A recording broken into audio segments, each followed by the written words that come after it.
What if I told you the wisdom of Proverbs doesn't just speak to your everyday life, but dives deep into the struggles you dare not share with anyone, the fears you hide, the regrets you carry, and the questions you whisper in the quiet moments?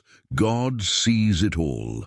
And through King Solomon, he has left a legacy of guidance tailored just for you. Picture this wisdom emerging from the ancient city of Jerusalem, a hub of history and faith that still stands today in modern Israel, whispering truths as relevant now as they were thousands of years ago. Whether you're wrestling with regret, loneliness, or doubt, there's a treasure waiting for you in the words of Proverbs. We've included timestamps in the description to help you dive directly into the topics that speak most to your heart, so you can always come back to find exactly what you need. If this message stirs your heart, don't keep it to yourself. Share deep Bible stories videos with someone who might need this wisdom, someone struggling with fears or regrets of their own. And don't forget to explore our other videos covering old, new, and even banned books of the Bible. There's a world of insight waiting to be discovered, each video offering another key to unlocking the life God has designed for you. So, let's step into the wisdom of Solomon and uncover the solutions you've been searching for. King Solomon, the man whose wisdom shaped a nation and whose words have stood the test of time. Yet, behind the glory of his reign lies a story that feels surprisingly close to home. Solomon wasn't just a king. He was a man like us, someone who wrestled with distractions, regrets, and the pull of life's temptations. Have you ever looked back on a decision and wondered how someone so knowledgeable could stray? Solomon's life feels like a mirror. We can see his brilliance, but also his humanity, his struggles with misplaced priorities, and his longing to pass on the lessons he learned, often the hard way. Proverbs isn't just an ancient book. It's a treasure chest of wisdom crafted for people like you and me, those seeking purpose, peace, and direction. Solomon speaks to the mother guiding her family, the father providing wisdom, the retiree seeking fulfillment, and the friend searching for meaning. As we dive into these words of divine insight, remember, Solomon's Proverbs aren't just lessons, they're lifelines, reaching across time to help you avoid the pitfalls he faced. Let's uncover how this wisdom can shape not just your decisions, but the legacy you leave behind. As Solomon's story transitions from wisdom to reflection, it mirrors a common journey many of us take as we grow older, when questions of worth and purpose arise. For some, the fear of becoming a burden to loved ones casts a long, shadowed path. It's not just about physical reliance, it's the deeper ache of dignity, of not wanting to impose on those we've nurtured and raised. But Proverbs, with its timeless insights, speaks into this fear with the voice of reassurance and the promise of a God who sees and provides. Proverbs 27 proclaims, "The righteous man walks in his integrity, his children are blessed after him." This verse gently redirects our focus from what we fear to what we've built. Integrity is not a fleeting virtue, it's the steadfast choice to live in alignment with God's truth. If you've lived a life of faith, your children carry the blessing of that legacy. It's not about what you can physically do today, but about the foundation you've laid, one of character, wisdom, and love. Yet even knowing this, the fear can feel overwhelming. You might ask, what happens when I can't contribute the way I used to, when I need help but hesitate to ask for it? Solomon's wisdom in Proverbs 11:25 offers a balm to this worry. A generous person will prosper. Whoever refreshes others will be refreshed. Reflect on the decades of generosity in your life, the time you gave, the sacrifices you made, the love you poured into those around you. God's promise is clear. What you've sown in faithfulness and love, He will multiply back to you, often through the very people you've invested in. Imagine this. A parent who spent years guiding their children now finds themselves needing guidance in return. It feels unfamiliar, even uncomfortable. But Solomon reframes this dynamic as a testament to God's design for relationships. The love you modeled now becomes the love reflected back to you. Still, fears persist. How do we embrace this season of dependence with grace? Begin with communication. Have open, heartfelt conversations with your loved ones about your hopes and fears. Proverbs 16:31 reminds us, "Gray hair is a crown of glory. It is gained in a righteous life." Your years of experience and wisdom are not a weight, but a crown, a visible sign of God's faithfulness through time. For caregivers, remember Proverbs 17:17, "A friend loves at all times, and a brother is born for a time of adversity." Your care is an act of love, a reflection of God's own compassion and provision. When you support those who once supported you, you participate in the cycle of divine generosity that Solomon celebrates. But this isn't just about human relationships. It's about trusting God's provision in every season. He doesn't view you as a burden. To Him, you are His beloved creation, worthy of care and protection. Rest in the promise of Isaiah 46:4, which echoes the themes of Proverbs. "Even to your old age and grey hairs I am He who will sustain you. I have made you, and I will carry you. I will sustain you, and I will rescue you." If you're grappling with this fear, take practical steps to find peace. Surround yourself with a godly community that speaks truth into your life. Look for ways to continue contributing, not because you must prove your worth, but because every act of love glorifies God. And in moments of doubt, remember the blessings of integrity, faith, and relationships that Solomon so beautifully describes. This is your story, shaped by a God who treasures every chapter. How have you seen His provision in your life, even in seasons of vulnerability? Regret over missed opportunities has a unique way of lingering in the corners of our hearts. The opportunities not taken, the dreams left unrealized, the words left unsaid. They build a chorus of what-ifs that can drown out even the present blessings we hold. For many, this grief over the past feels like a chain, tethering them to moments they can no longer change. But Solomon's wisdom in Proverbs offers not just clarity, but a way forward, an invitation to redemption and renewal. No matter how late in the game you feel you are, the heart of man plans his way, but the Lord establishes his steps. Proverbs 16:9. At first glance, this verse may feel like a statement about God's sovereignty, but it also carries a promise of restoration. It assures us that even when life veers off the path we envisioned, God is still working to establish something meaningful. Regret, then, doesn't get the final word. God's plan does. That business you didn't start, the ministry you didn't pursue, or the relationships you neglected may not be lost causes.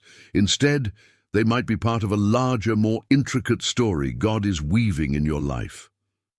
Take a moment to consider Moses, who spent 40 years in exile after impulsively killing an Egyptian. In his mind, his destiny to deliver Israel was surely over. Yet at 80 years old, God called Moses back, not to be just another leader, but to be the liberator of his people. Or think of Jonah, who ran in the opposite direction of his calling. Despite his defiance, God redirected him to Nineveh, showing his power to use even a reluctant heart. These stories echo the wisdom of Proverbs 24:16. The righteous fall 7 times and rise again. Falling is not failure, it's an opportunity to rise. But what does rising look like in everyday life? Often, It starts with the small, faithful steps Solomon alludes to in Proverbs 6:6. Go to the ant, you sluggard, consider its ways and be wise. The ant doesn't tackle monumental tasks all at once. It works consistently, bit by bit, building something greater than itself. Similarly, reclaiming missed opportunities doesn't mean launching into grand gestures. It means starting today, however humbly, to align your efforts with God's purposes. Perhaps it's reaching out to someone you lost touch with, committing to a new discipline, or simply praying for the courage to start again. It's easy to think, but what if I've wasted too much time? What if I've missed my chance? Solomon's life itself serves as a reminder that God's redemptive power is far greater than our mistakes. Despite being gifted with unparalleled wisdom, Solomon allowed wealth, political alliances, and foreign influences to distract him from his devotion to God. Yet, in his writings, particularly in Proverbs and Ecclesiastes, we see a man who found purpose even in his failings. His words reflect the truth that no matter how far we've strayed, it's never too late to realign with God's wisdom. One of the most encouraging truths Solomon shares is found in Proverbs 21 verse 5. The plans of the diligent lead surely to abundance, but everyone who is hasty comes only to poverty. Diligence here isn't about perfection, it's about persistence. It's the commitment to keep moving forward, trusting that God can take even the broken pieces of our past and create something beautiful. If you've ever watched an artist create a mosaic, you know this to be true. What looks like shattered fragments to us is transformed into a masterpiece in the hands of the Creator. There's also great freedom in understanding that God's timeline is different from ours. Where we see deadlines and missed chances, God sees seasons of preparation. Abraham and Sarah waited decades for their promised child. Joseph spent years in prison before stepping into his role as a leader in Egypt. Peter, who denied Jesus in his darkest hour, was later restored and entrusted with leading the early church. These stories remind us that God is not bound by our sense of urgency or finality. So, what do you do if regret is weighing heavily on your heart today? First, take it to God. Proverbs 3:5-6 encourages us to trust in the Lord with all your heart and do not lean on your own understanding. In all your ways acknowledge him, and he will make your paths straight. Trusting God doesn't erase the past, but it does open the door for him to redeem it. Second, take action. Whether it's a small step or a bold leap, do something today to align your life with God's wisdom. Finally, share your journey. Proverbs 27:17 tells us, "Iron sharpens iron, and one man sharpens another."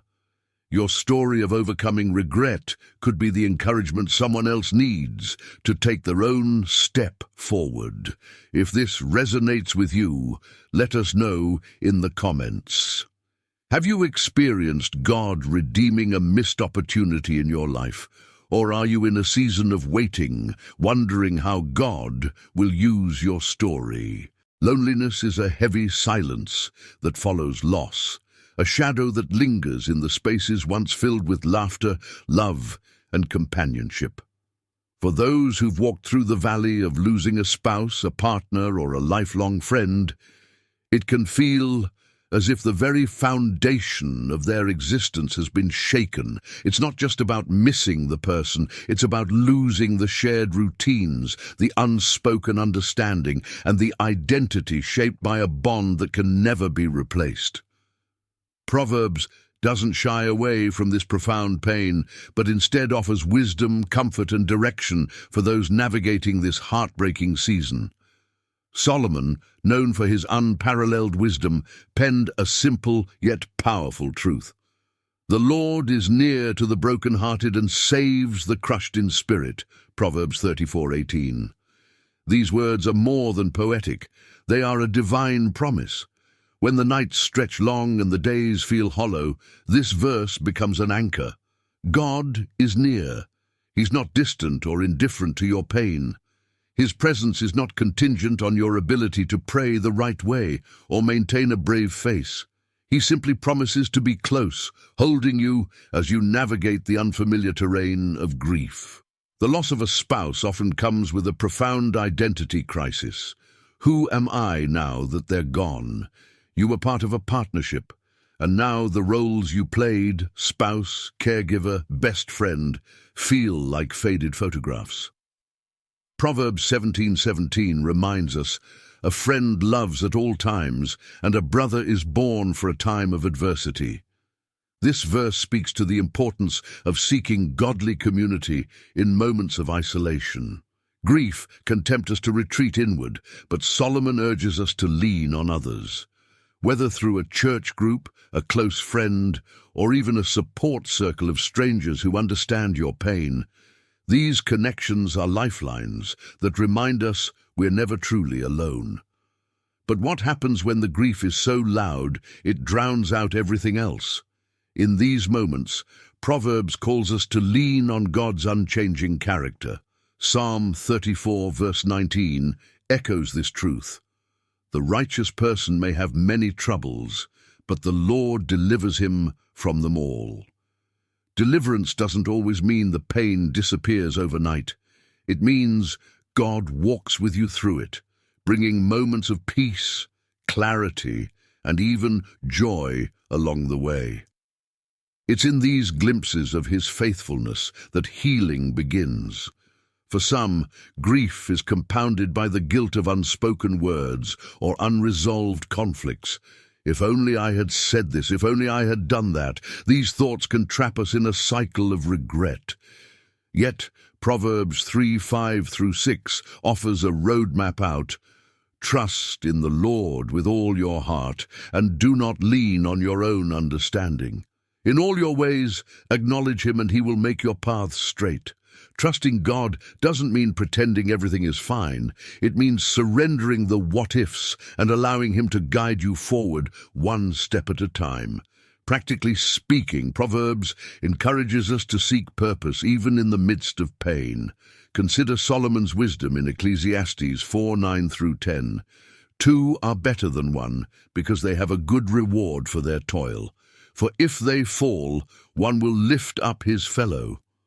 Engaging in service, whether volunteering at a local charity, mentoring someone younger, or offering a listening ear to someone else in pain, can create new rhythms in life, gradually filling the void left by loss. Moreover, the act of honoring the memory of your loved one can be deeply healing. Plant a garden in their memory, revisit places that were special to you both, or create a tradition that celebrates their life. Proverbs 27:17 reminds us, "Iron sharpens iron, and one man sharpens another." Even in your grief, your experiences can shape and strengthen others, creating a ripple effect of hope and resilience. But grief isn't linear. There will be days when the loss feels as raw as the first moment it happened. On those days, lean into the promise of Isaiah 61:3, where God offers a crown of beauty instead of ashes, the oil of joy instead of mourning, and a garment of praise instead of a spirit of despair. These aren't just metaphors, they are a divine exchange. God takes the broken pieces and transforms them into something beautiful in his time. If you're facing this journey, remember that loneliness is not a destination, it's a season. God has not abandoned you, and his plans for your life are far from over. If this resonates with your experience, leave a comment below to share your journey or ask for prayer. Your story could be the encouragement someone else needs. And don't forget to share this video with someone who might be walking through their own valley of loss. Together, as a community of faith, we can carry each other through. Remember, God's promises are steadfast, his presence is near, and his wisdom as revealed in Proverbs, is a light for every step of your path, even in the shadows of grief. The fear of losing independence is one of the most personal and deeply unsettling challenges many face as they grow older. After years of providing for others, making decisions and leading a self-reliant life, the idea of depending on someone else, even for small tasks, can feel like an erosion of identity. As we continue from our last reflection on the ache of loneliness, let's explore how God's wisdom offers reassurance and purpose, even in moments when life seems to demand more help than we'd ever planned to need. Solomon's wisdom in Proverbs speaks directly to this fear, not to diminish it, but to show how even dependence can reflect God's character and lead us closer to Him. Proverbs 16:31 tells us, "Grey hair is a crown of glory. It is gained in a righteous life."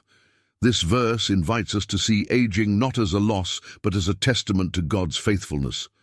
Every silver strand, every line etched on your face, speaks of the years of faith, love, and perseverance you've poured into your family, your community, and your faith journey. What if we began to see dependence as a continuation of that story, rather than its end? Yet the fear is real. What will happen if I can no longer take care of myself? Will my family resent me? Will I become a burden? Proverbs 16:3 offers comfort.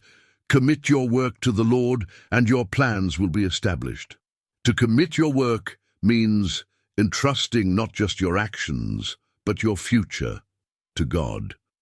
It's an act of surrender, acknowledging that even if we lose some measure of physical or mental ability, God's purpose for us remains unshaken. He can work through every stage of life, including those moments when we must rely on others. Dependence, at its heart, is an invitation to humility, a trait Solomon exalts throughout Proverbs. Proverbs 15:33 reminds us the fear of the Lord is instruction in wisdom, and humility comes before honor. Leaning on others doesn't diminish your worth. It models the humility that opens the door to God's grace. This humility can be an incredible testimony to younger generations who may struggle with their own pride or self-reliance. By accepting help graciously, you're showing them what it means to live a life rooted in trust and faith. One of the hardest parts of this season can be the fear of losing control. Decisions that were once solely yours may now involve family members, caregivers, or doctors. It's natural to feel frustration and even grief over this shift, but God's word reassures us that His control is always sovereign. Proverbs 3:5-6 declares, "Trust in the Lord with all your heart, and do not lean on your own understanding. In all your ways acknowledge Him, and He will make your paths straight." Trusting God doesn't erase the challenges, but reframes them. Instead of focusing on what you've lost, you can focus on how God is guiding you, even through the hands of others. Moreover, dependence can forge deeper relationships. Proverbs 27:17 says, "Iron sharpens iron, and one man sharpens another." Inviting others into your life, even out of necessity, creates opportunities for mutual growth. Your children, grandchildren, or caregivers may be sharpened by your wisdom, patience, and grace, just as you are blessed by their support and care. Dependency doesn't have to mean losing connection. It can mean deepening it in profound and meaningful ways. Still, there may be moments when you feel invisible or diminished, as though the world has forgotten the fullness of your life and contributions.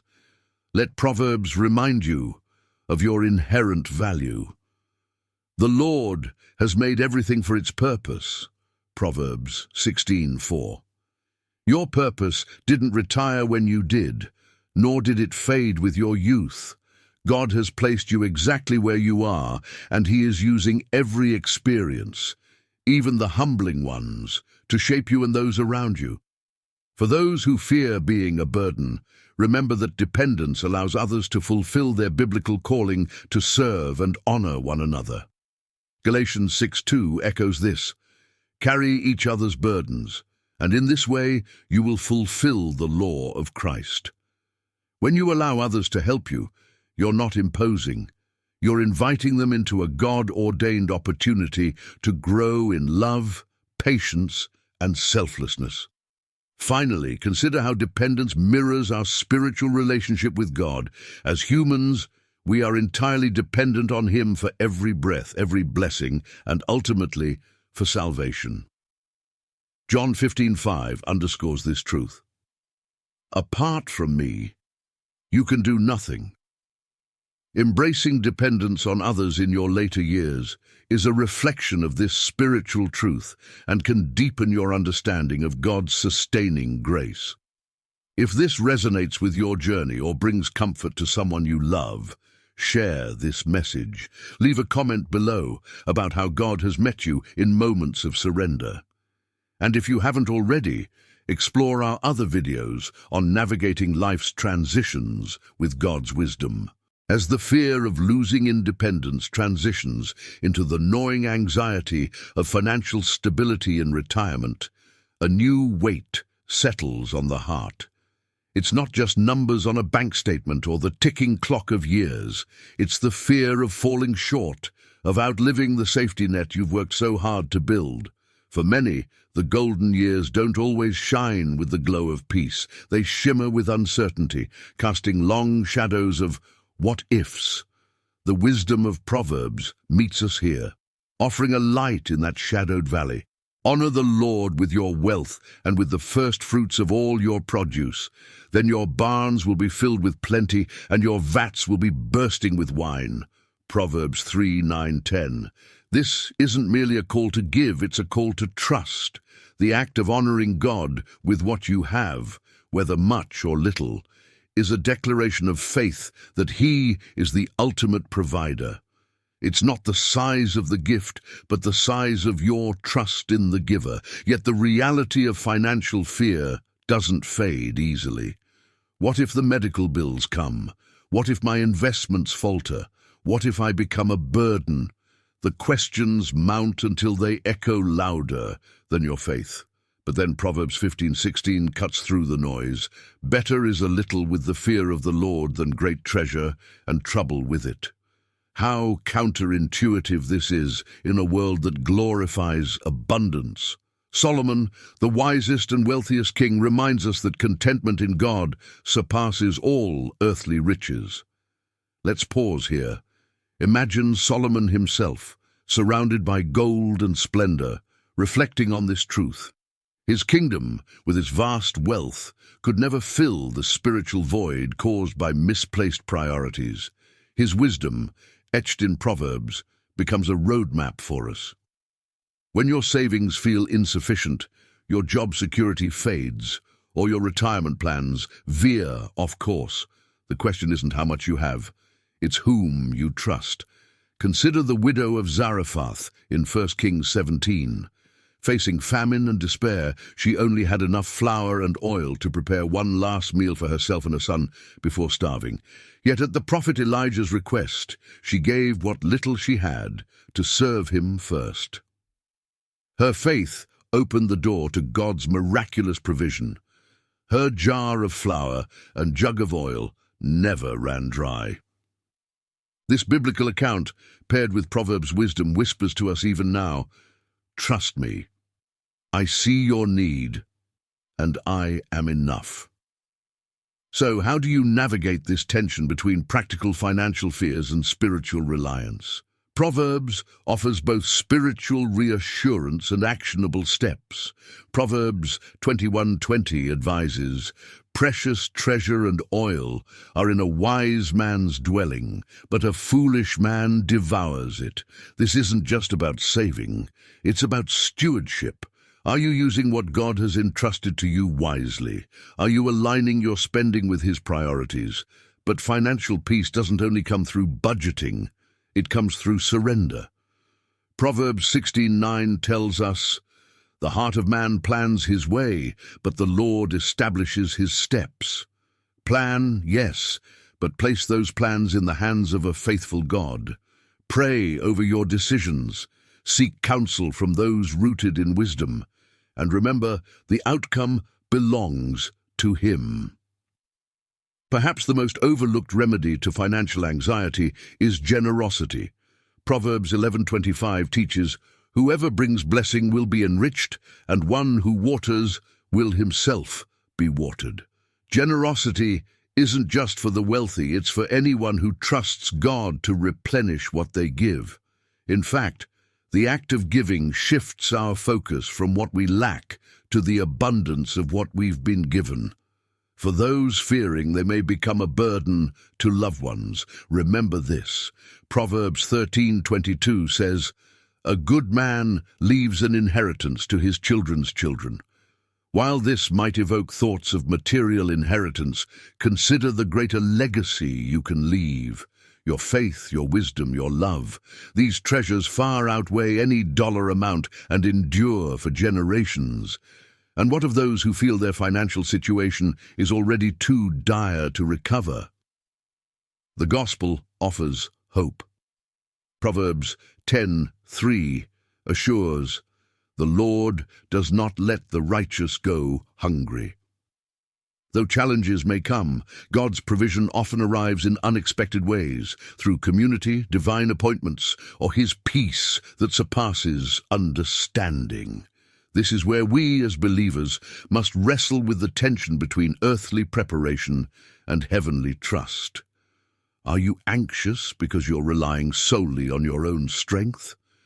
Or have you invited God into your financial concerns? Philippians 4:19 promises, "And my God will supply every need of yours according to His riches in glory in Christ Jesus."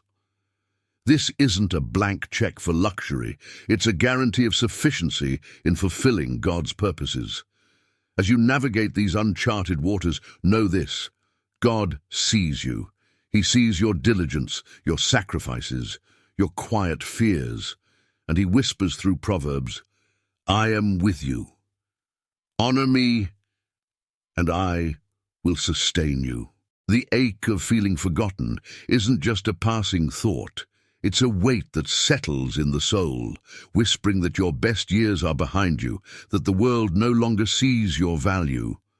Imagine walking into a crowded room where your voice fades into the hum of other conversations, or scrolling through a world of bright, youthful faces that seem to leave you behind. For many, this isn't just imagination, it's reality.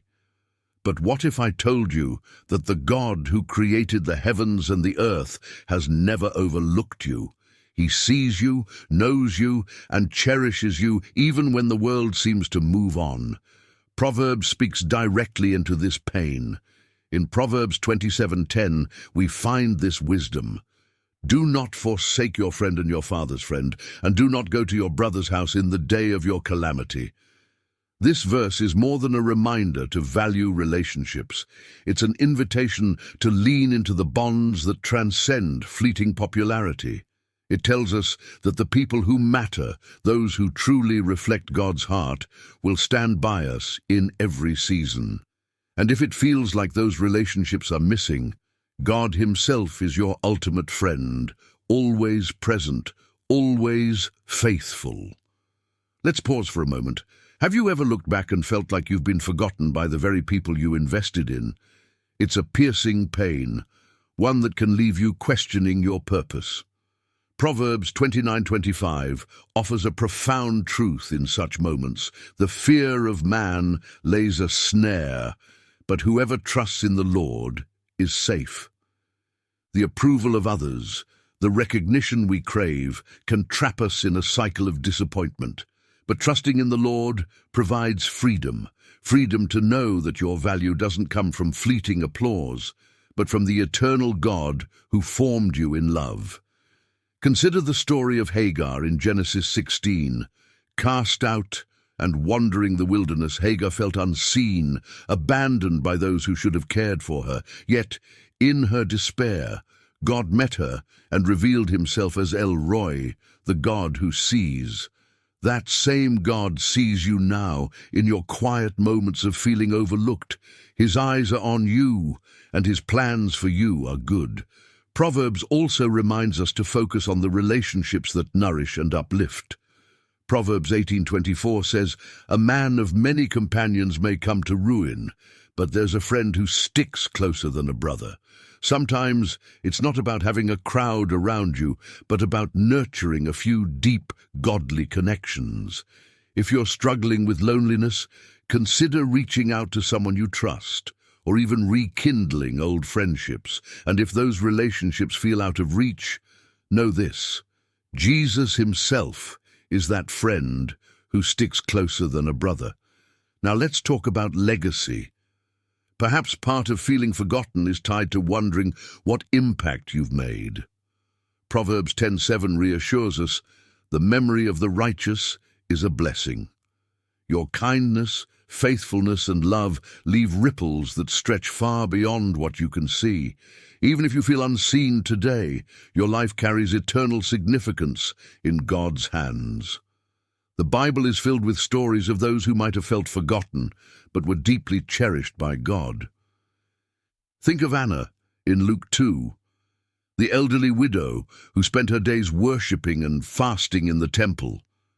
To the world, she might have seemed insignificant, but when Jesus was brought to the temple, it was Anna who recognized him as the Messiah. Her faithfulness was not only remembered, but celebrated in the eternal Word of God. So, how do we move forward when the ache of feeling invisible sets in? Start by anchoring yourself in God's truth. Proverbs 16:4 reminds us, "The Lord has made everything for its purpose." That includes you, your experiences, your relationships, your story. Trust that even in seasons of quiet, God is at work, crafting something beautiful. Take practical steps to combat feelings of invisibility. Proverbs 11:25 offers this wisdom. "A generous person will prosper. Whoever refreshes others will be refreshed." Invest in others, whether through acts of kindness, mentoring, or simply listening. You might be surprised how serving others can reignite your own sense of purpose. And finally, remember this: God's eyes are always on you. The same God who called the stars by name knows every detail of your life. When you feel forgotten, he whispers your name, reminding you that you are his beloved. There's a particular ache that comes late at night when the house is quiet and the distractions are gone. The guilt of not spending enough time with family. It creeps in unbidden, replaying moments when work came first, when the lure of just one more task drowned out a child's plea for attention or a spouse's gentle call to sit and talk. For many, this guilt isn't just a fleeting thought. It's a haunting regret, a reminder of time that can't be reclaimed. But what if I told you that God's wisdom doesn't leave us stranded in the past? It calls us to reconnect, to redeem the time we have now. Proverbs 10:1 speaks directly to the heart of family relationships. "A wise son makes a glad father, but a foolish son is a sorrow to his mother." This verse captures the dynamic joy and sorrow woven into family ties. It reminds us that our choices ripple through those we love, shaping not only our legacy, but also the happiness and health of our relationships. If this truth stings, take heart. Acknowledging the past is the first step toward building a better present. Think for a moment about the prodigal son in Luke 15. He walked away from his family, wasting his inheritance and breaking his father's heart. Yet, when he returned, his father ran to meet him, arms open wide. That story isn't just about a wayward child. It's about reconciliation. A reminder that broken relationships can be mended, that love has the power to heal even deep wounds. If you've neglected time with family, know this: it's never too late to turn back, to say, "I'm here now." Proverbs 17:17 gives us another glimpse of God's design for relationships. A friend loves at all times, and a brother is born for a time of adversity. This verse isn't limited to friendships. It echoes the bonds of family, the idea that God places people in our lives to walk with us through the valleys. But how often do we take those relationships for granted? The busyness of life pulls us in 1,000 directions, leaving little room for the ones who matter most. If you're carrying the weight of guilt, ask yourself this: what does restoration look like? Perhaps it's as simple as a phone call to a sibling you haven't spoken to in months, or an intentional evening spent with your children without the glow of screens stealing your attention. Proverbs 27:10 offers practical wisdom. Do not forsake your friend and your father's friend, and do not go to your brother's house in the day of your calamity. Invest in relationships before they reach a breaking point. It's a call to cultivate love and connection now, not later. Consider the story of Jacob and Esau. Years of betrayal and avoidance created a chasm between the brothers, yet when they finally met again, Esau embraced Jacob weeping. That reconciliation didn't erase the pain of the past, but it marked a new beginning, a chance to rebuild trust. Like Jacob, we may feel unworthy of that embrace, but God's grace reminds us that restoration is always possible. Practically speaking, how do we start? Proverbs 3:27 advises, "Do not withhold good from those to whom it is due, when it is in your power to act." Reconnection often begins with small acts of kindness, a note of encouragement, an unexpected visit, a shared meal. These gestures may seem insignificant, but they're seeds of love that grow over time. For those struggling with the guilt of neglecting parents, Proverbs 23:22 offers a tender challenge. Listen to your father who gave you life, and do not despise your mother when she is old. There's beauty in honoring those who raised us, even when relationships are strained. Your presence, your willingness to show up, speaks volumes about God's love working through you. Let's not ignore the reality of life's demands. Careers, responsibilities, even ministry can consume our time and energy. But Proverbs reminds us to prioritize wisely. By wisdom, a house is built, and by understanding, it is established. Proverbs 24:3. A family rooted in God's wisdom can weather storms, but it requires intentional care. It's not about perfection, it's about showing up, about choosing love over distractions. So what's stopping you? Is it pride, fear of rejection, a belief that it's too late? Proverbs 28:13 assures us, "Whoever conceals his transgressions will not prosper, but he who confesses and forsakes them will obtain mercy." A simple, "I'm sorry," can open the door to healing. Vulnerability is scary, but it's the bridge to deeper connection. Here's a challenge. This week, take one step toward reconnecting with a family member. Maybe it's scheduling a lunch with your grown child, or sitting down with your spouse to pray together. Don't underestimate the power of these moments. God works through the ordinary to create the extraordinary. Few pains compared to the ache of estrangement from a child. It's a unique grief, a wound that doesn't scab over, a sorrow often carried in silence. Parents remember the laughter of early days, the sound of tiny feet running through the house, and the dreams they had for their child's future. But now, the space between them feels more like a chasm than a hallway. Whether caused by misunderstandings, rebellion, or choices that led down destructive paths, the pain lingers. And yet, the book of Proverbs whispers a truth that can cut through the silence. Love and forgiveness are the seeds of reconciliation. Proverbs 10:12 reminds us of the power of love. Hatred stirs up strife, but love covers all offenses. This verse speaks to a radical love, the kind that chooses to pursue reconciliation even when the hurt feels too deep, the gap too wide. The kind of love that forgives not because it's easy, but because it's godly.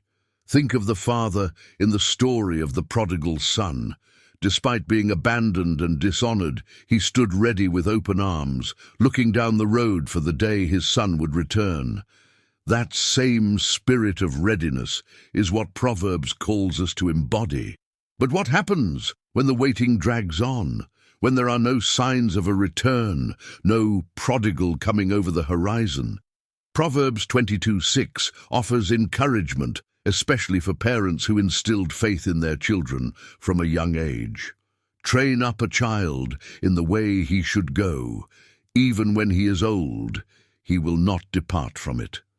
It's a verse filled with hope, a reminder that the seeds of faith planted long ago can sprout even in the most barren soil.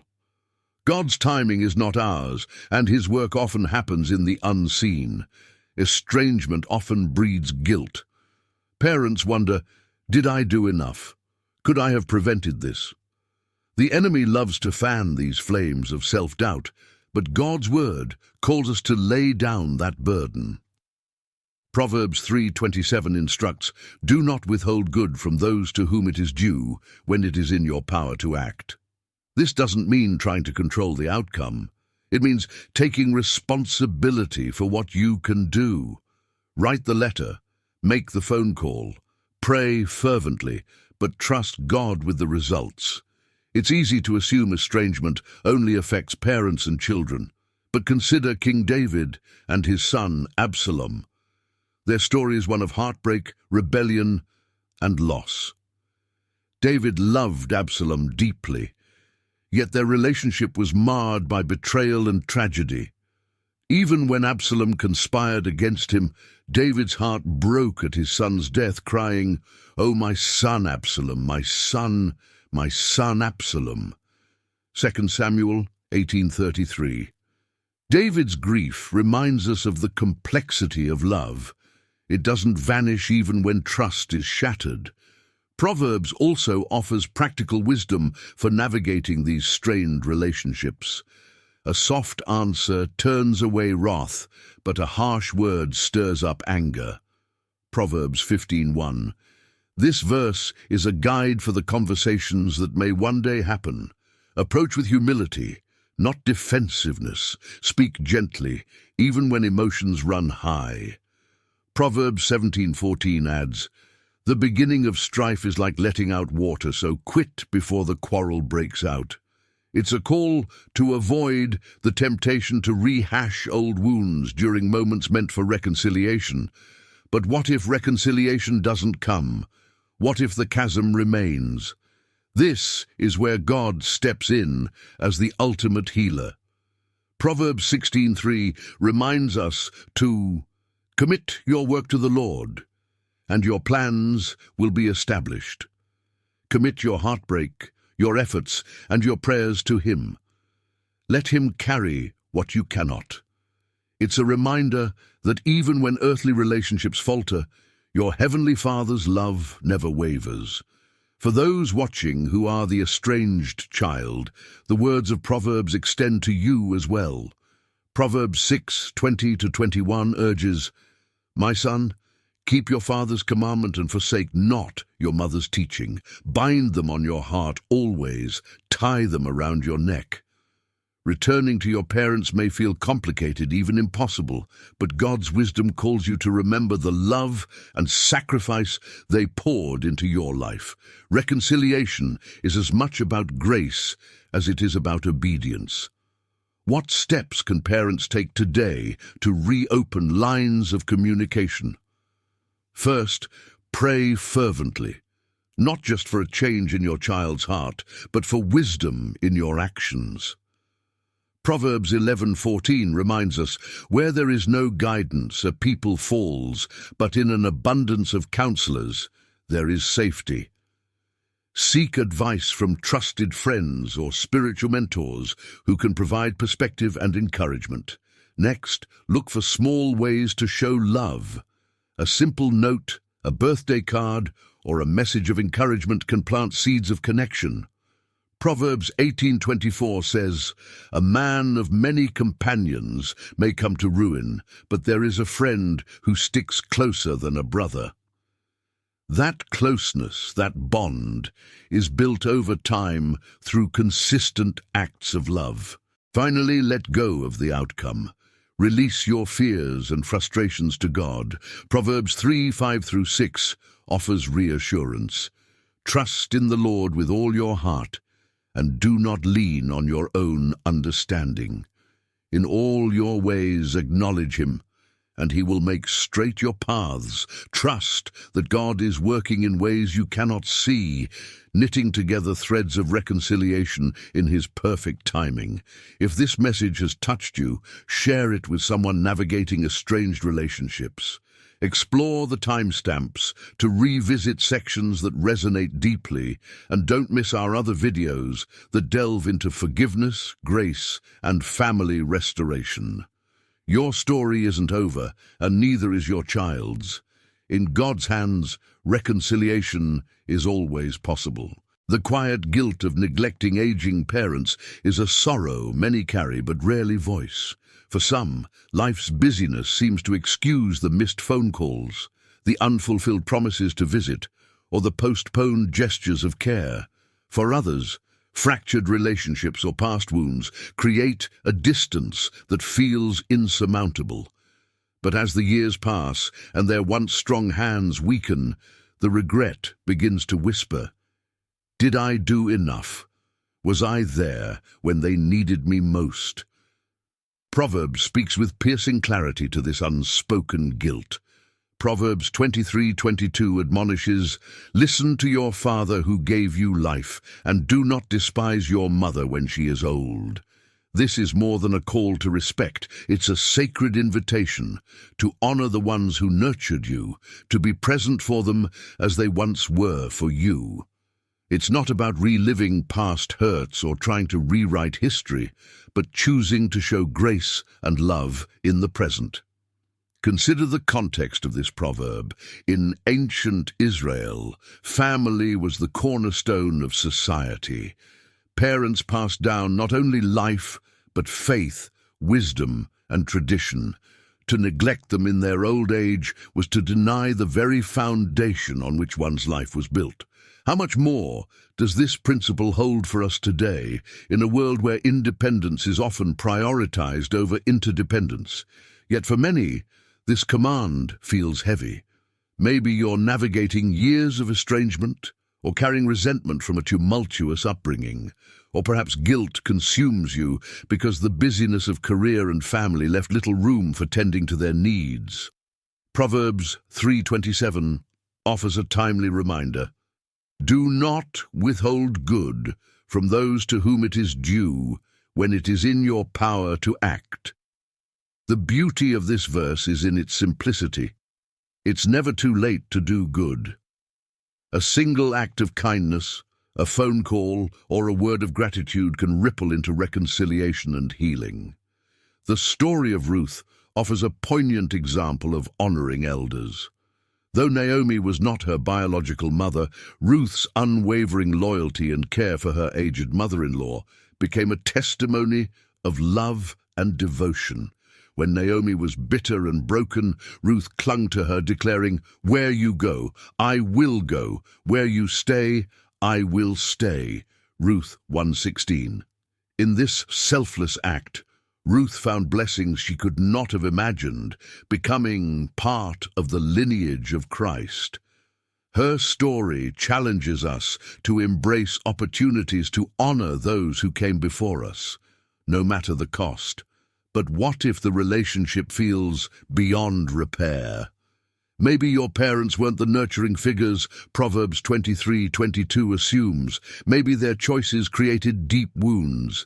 Even then, Scripture offers a path forward, not one of blind obligation, but of grace.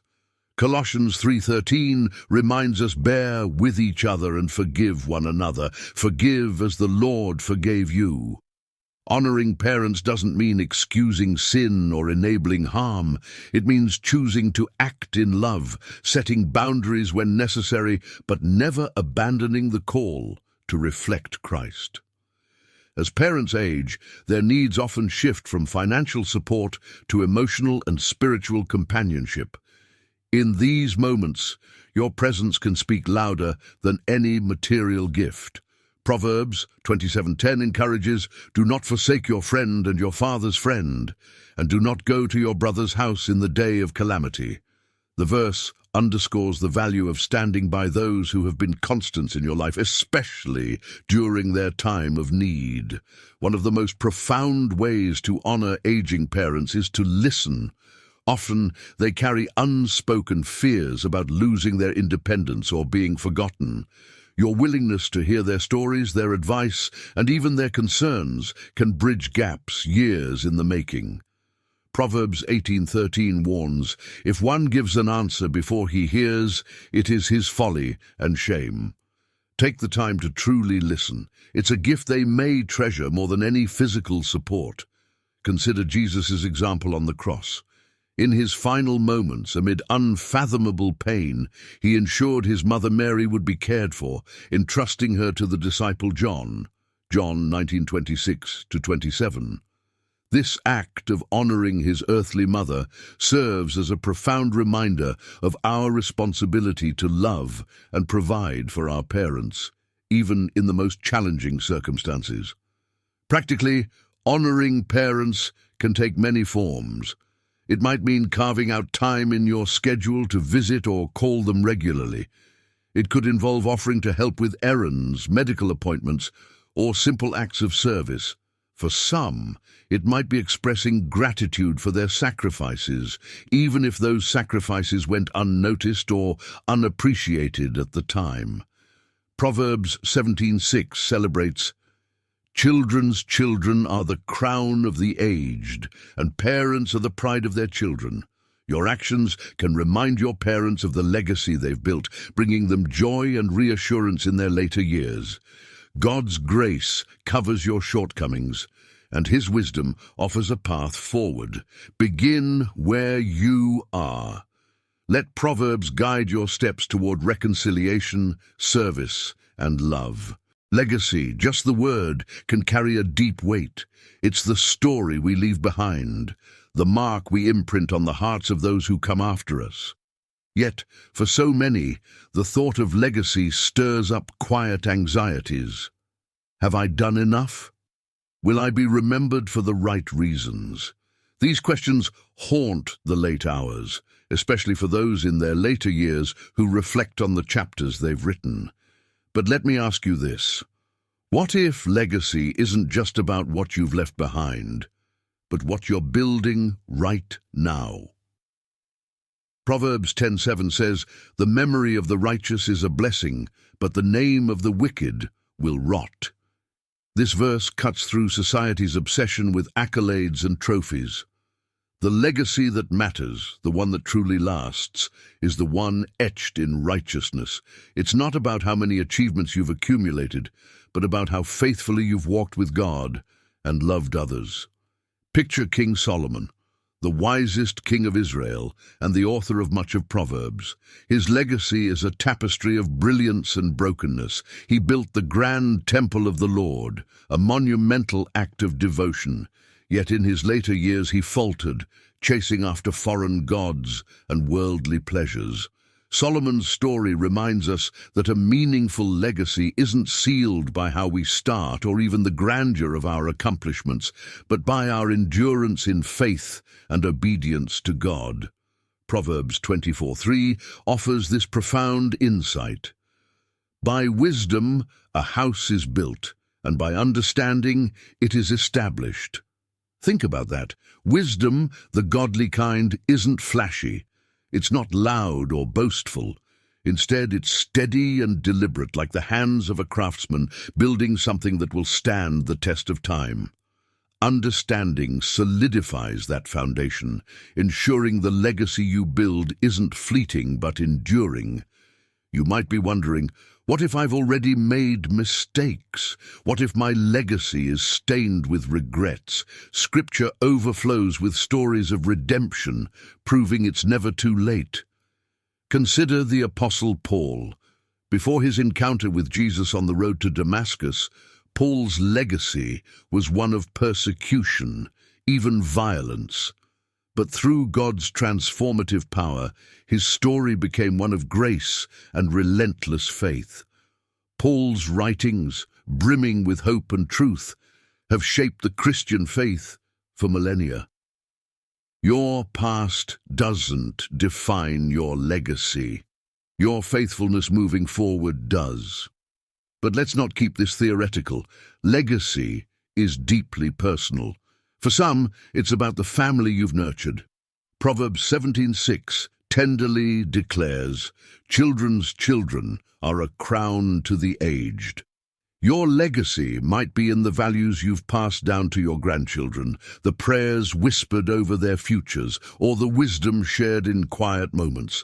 And if you don't have children, your spiritual legacy, the lives you've touched through encouragement, mentoring, or prayer, carries just as much weight. Still, the fear of an insignificant legacy is real. Many of us look at our lives and think, but I haven't done anything extraordinary. The world's definition of greatness, wealth, fame, power, can make even the most faithful servant feel small. But God's measure of greatness is different. Jesus himself, the Savior of the world, spent much of his ministry not in grand arenas, but in humble settings, speaking to ordinary people and changing lives one at a time. And don't forget the parable of the mustard seed, Matthew 13:31-32. Jesus taught that the kingdom of heaven is like this tiny seed that grows into a mighty tree. Your smallest acts of faith, kindness to a neighbor, encouragement to a struggling friend, generosity to someone in need, are seeds in God's hands. They grow into something far greater than you can imagine. Proverbs 3:9 adds another layer to this.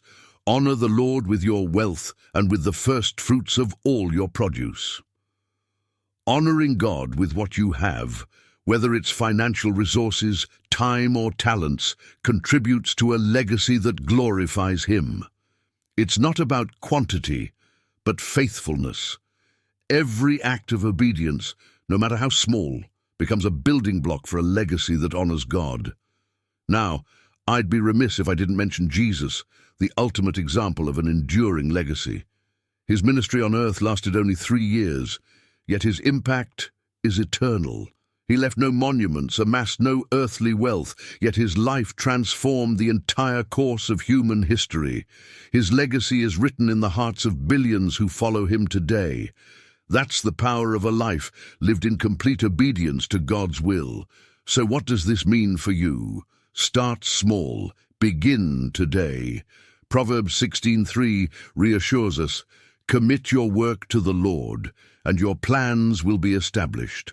Whatever season of life you're in, whether retired or still working, whether surrounded by family or walking a quieter path, your legacy is being shaped every day. Commit your actions to God and let Him work through you. Loss comes in many forms, but there's a unique and quiet ache that comes with losing lifelong friends. These are the people who've known your journey, the laughter, the tears, the unspoken understanding that only time can forge. Yet as the years pass, the circle often grows smaller. Perhaps it's the passing of a dear friend or the drift that comes with life's changes. Whatever the cause, the loss leaves a void that no words or gestures seem to fill. It's a profound kind of loneliness, not just the absence of company, but the absence of those who've shared your history. Proverbs 18:24 reminds us, "A man of many companions may come to ruin, but there is a friend who sticks closer than a brother." This verse gently shifts our perspective, pointing to the value of deep, meaningful connections over quantity. While the loss of a lifelong friend may feel like a part of your heart has been taken away, The wisdom here reminds us that true friendship isn't measured in numbers, but in depth. It also speaks to the ultimate friend we have in God, who promises to never leave or forsake us. Consider King David, whose friendship with Jonathan in 1 Samuel offers one of the most beautiful examples of loyalty and love in Scripture. When Jonathan died in battle, David's grief was overwhelming. "I am distressed for you, my brother Jonathan. You were very dear to me. Your love for me was wonderful, more wonderful than that of women." 2 Samuel 1:26. Even as a king with the power and wealth to surround himself with companions, David mourned the irreplaceable bond he had lost. Yet in his pain, he turned to God, finding strength in the only one who can truly heal. Proverbs 27:17 adds another layer of meaning. Iron sharpens iron, and one man sharpens another. Lifelong friends are the ones who refine us, who challenge and encourage us in ways few others can. When we lose such relationships, it can feel like we're losing a part of ourselves. The absence of that sharpening influence can leave us feeling dull, disconnected, and adrift. But Proverbs assures us that while earthly friends may come and go, God is always present to guide and shape us. The ache of losing lifelong friends often brings up the question, what now? For some, it might feel too late to forge new connections, but Scripture challenges that thinking. Remember the story of Ruth and Naomi. Naomi thought her life was over when she lost her husband and sons, yet Ruth's steadfast friendship brought a renewed sense of purpose and belonging. God, in His grace, often provides unexpected companions to walk with us through our seasons of loss. Perhaps you feel too weary to seek new friendships or too guarded to open your heart again. Proverbs 18:24 speaks to this fear, offering reassurance that God can provide relationships that stick closer than a brother. This might mean rekindling old connections, stepping out into a new community, or simply allowing yourself to trust that God knows your need for companionship. Let's turn to Jesus, who experienced the sting of loss more acutely than anyone. In John 11, when Lazarus died, Jesus wept, not because he lacked hope, but because he understood the pain of separation. His tears remind us that even the Son of God grieved deeply over the loss of a friend. Yet, in that same moment, he demonstrated the ultimate hope by raising Lazarus from the dead, showing that God's power is greater than any loss we face. In practical terms, this may be a season to embrace God's call to deepen your relationship with Him.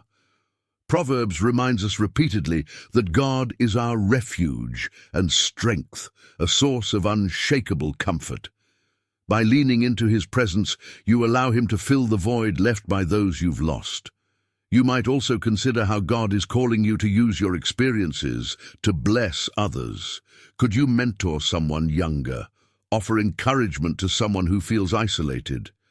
Proverbs 11:25 tells us, "Whoever brings blessing will be enriched, and one who waters will himself be watered." In pouring out, we often find our own hearts replenished. At the same time, don't underestimate the power of remembering. Reflecting on the memories shared with lost friends can be a source of healing. Create a space in your life to honor those relationships, a journal, a photo album, or even a tradition that keeps their memory alive. This act of remembrance can be a way of thanking God for the gift of those friendships while entrusting the pain of loss to His care. If this resonates with you, consider sharing this video with someone walking a similar path. They might need to hear the encouragement that God sees their loneliness and is actively working to bring healing. And don't forget to check the timestamps in the description for sections that speak most to your current struggles. If there's one thing Solomon's words teach us, it's that God's wisdom is always timely, always sufficient, and always meets us right where we are, where we Physical health, once taken for granted, can become a battleground in ways that test not only the body, but the spirit. Each ache, each limitation, each diagnosis whispers fears of frailty and loss. What happens now? How can I keep going when my body feels like it's failing me? It's a question that strikes at the core of identity, independence, and faith. Yet, within the ancient wisdom of Proverbs, there lies a balm, a steadying hand for those wrestling with the weight of health challenges.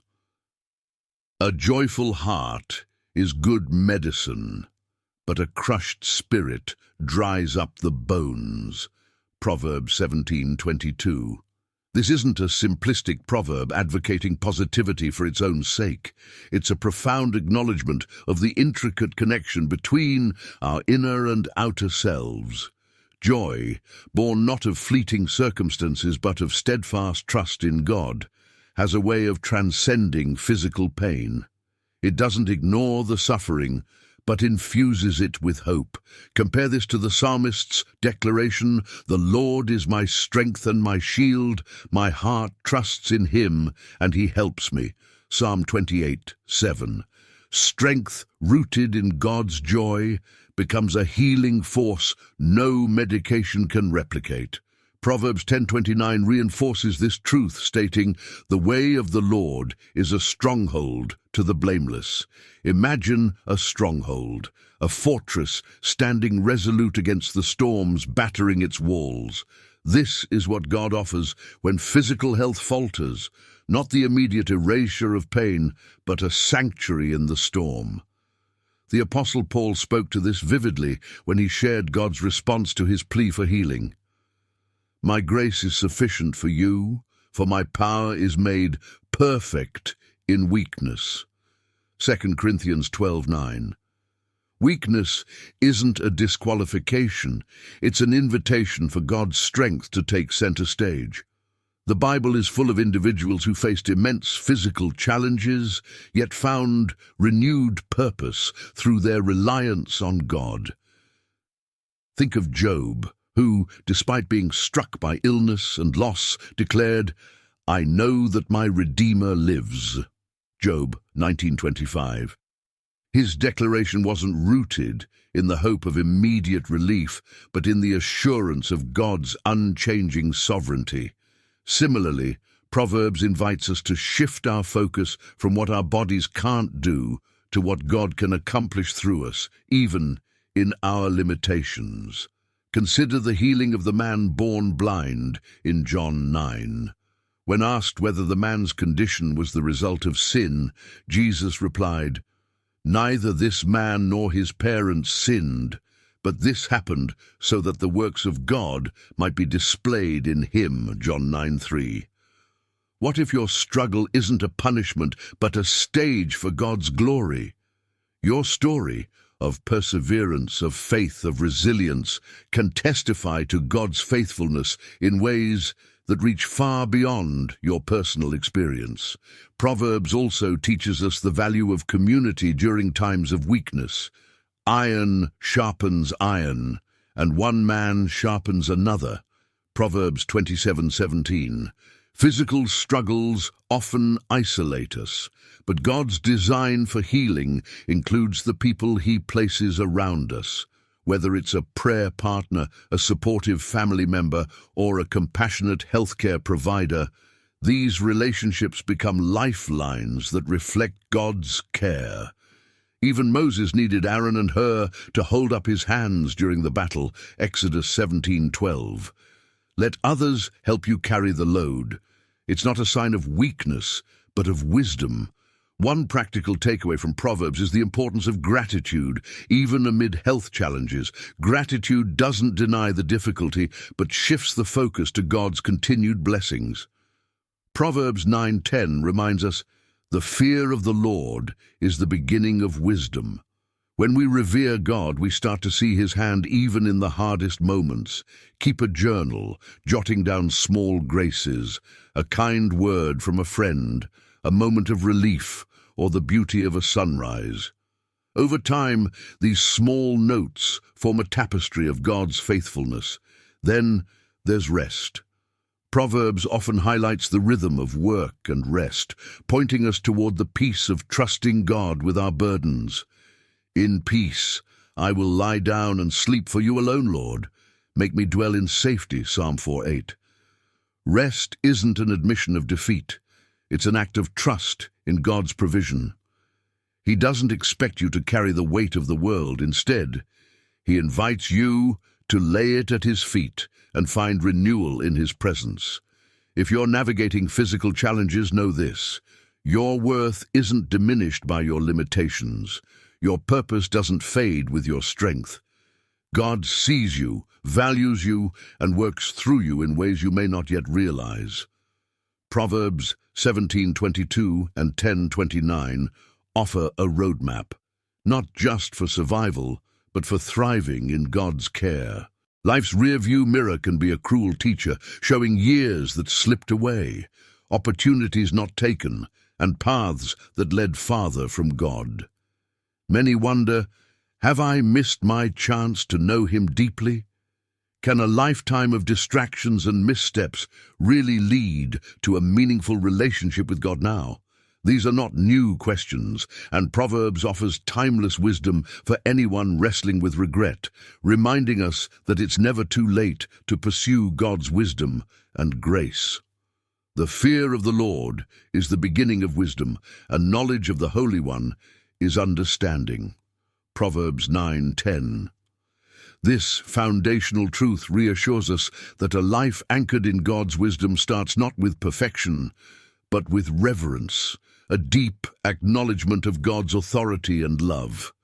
Notice how it says, the beginning. This implies a starting point, not a finish line. No matter where you are in life, the journey to wisdom and closeness with God begins when you decide to take that first step. Consider the parable of the vineyard workers in Matthew 21-16. Jesus describes workers hired at different times throughout the day, yet all receive the same reward. The message is clear. It's never too late to join God's work and experience His blessings. Like those latecomers, you don't need a perfect track record to receive God's abundant grace. He values the heart that turns to Him now, even if the years behind are marked by wandering. Proverbs 4:18 paints a picture of hope. The path of the righteous is like the morning sun, shining ever brighter till the full light of day. This verse isn't about where the path begins, but where it leads. Just as the morning sun gradually dispels darkness, a life turned toward God grows in brilliance over time. Your journey with Him might start late, but it can still shine with the radiant light of His love and purpose. The Bible offers countless examples of those who found God later in life. Consider the Apostle Paul.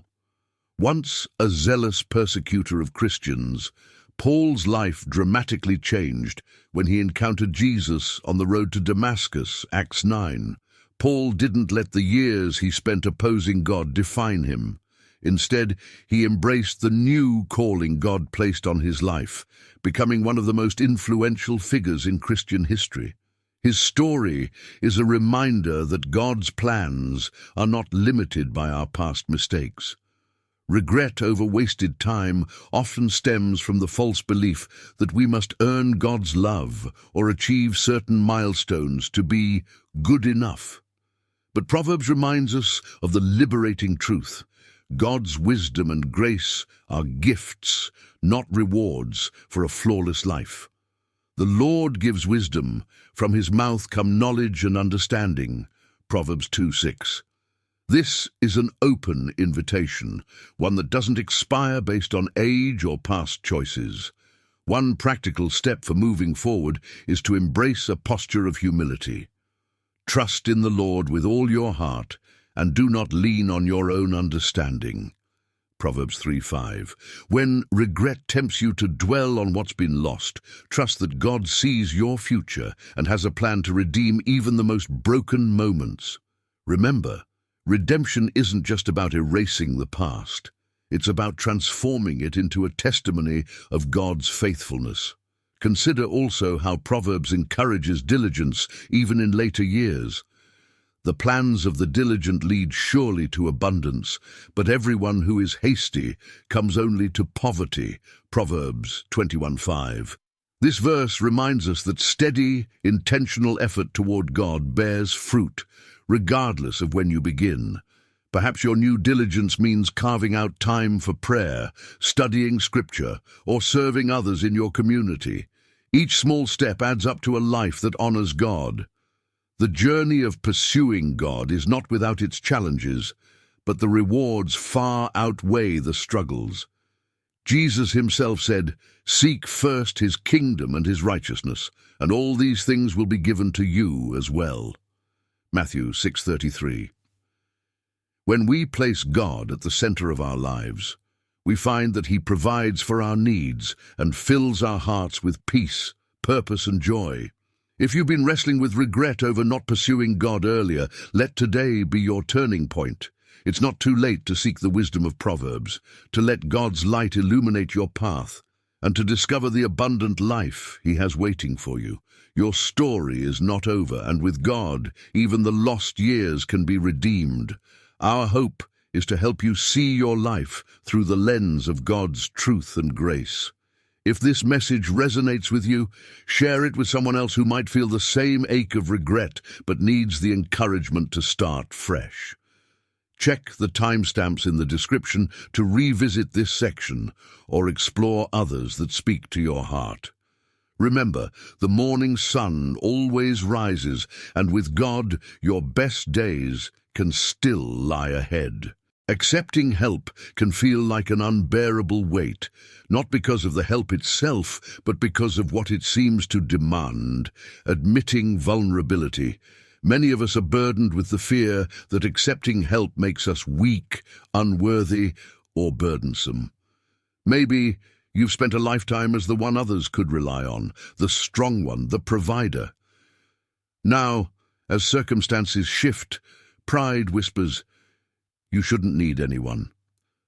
But what if I told you that the very act of allowing others to help is a divine reflection of wisdom, humility, and trust in God? Proverbs offers a balm for this deep-seated struggle, transforming shame into grace. Where there is no guidance, a people falls, but in an abundance of counselors, there is safety. Proverbs 11:14.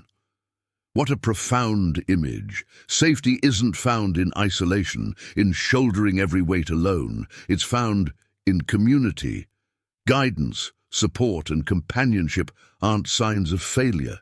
They're lifelines from a God who sees you and surrounds you with the right people at the right time.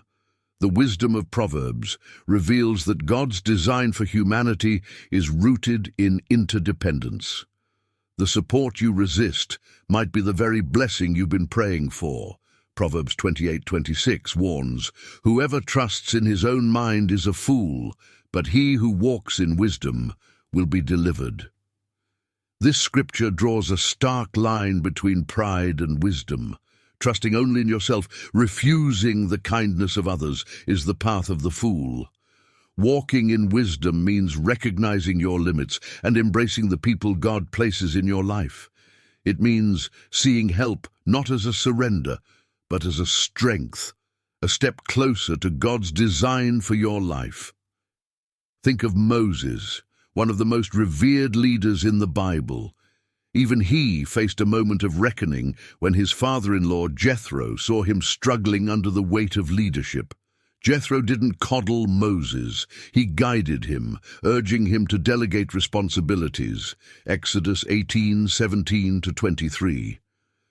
Moses could have resisted out of pride, but instead he embraced the help.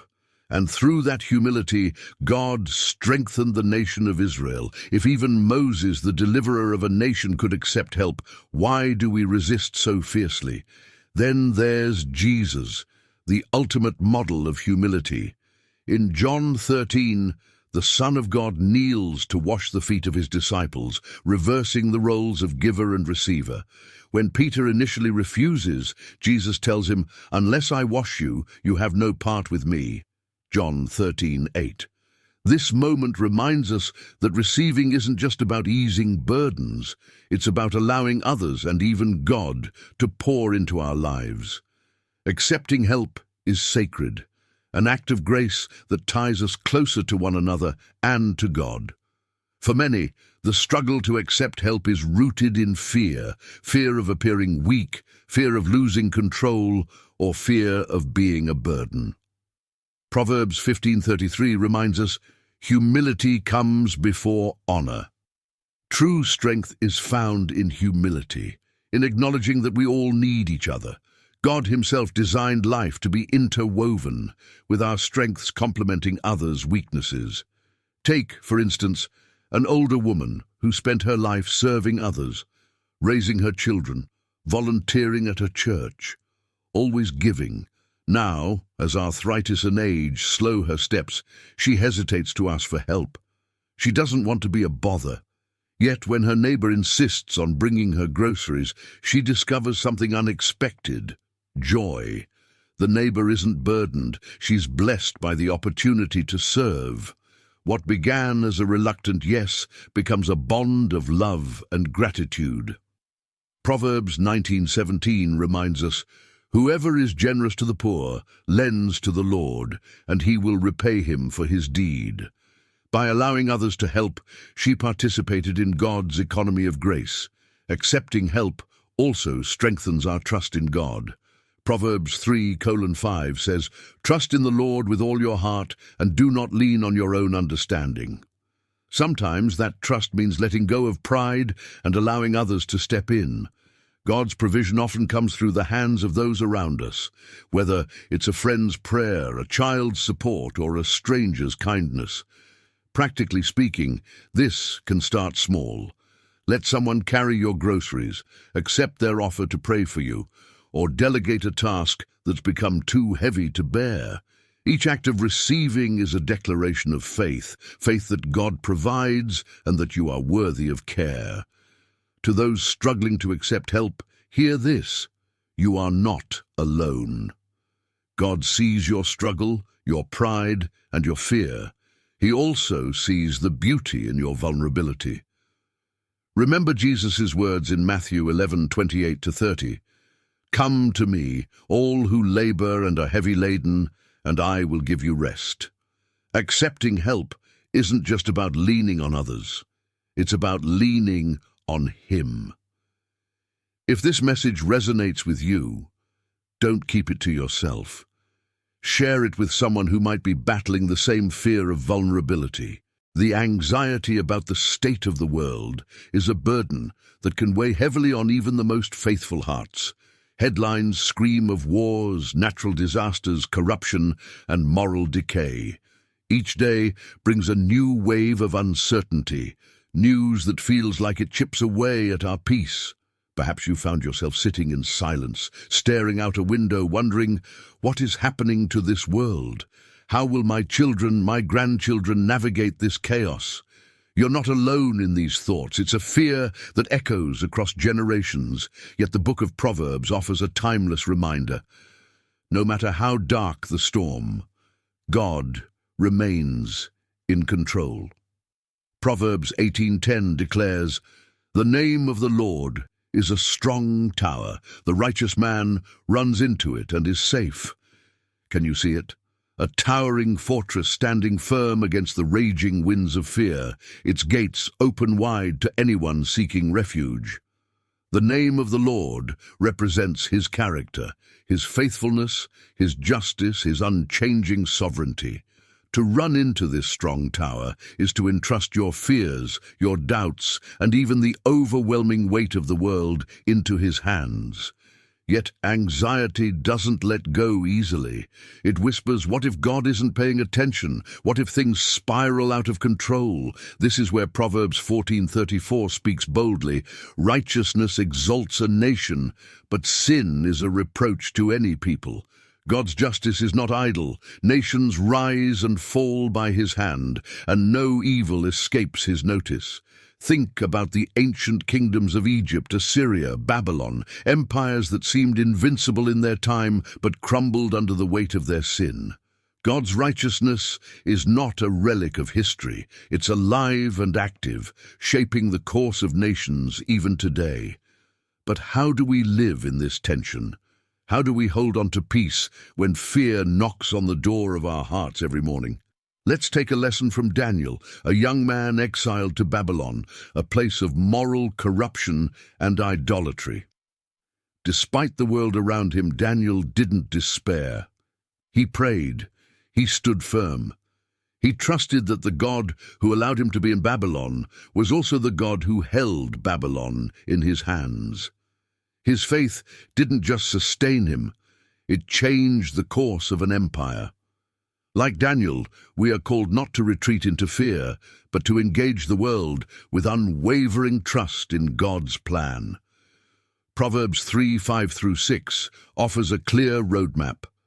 Trust in the Lord with all your heart, and do not lean on your own understanding.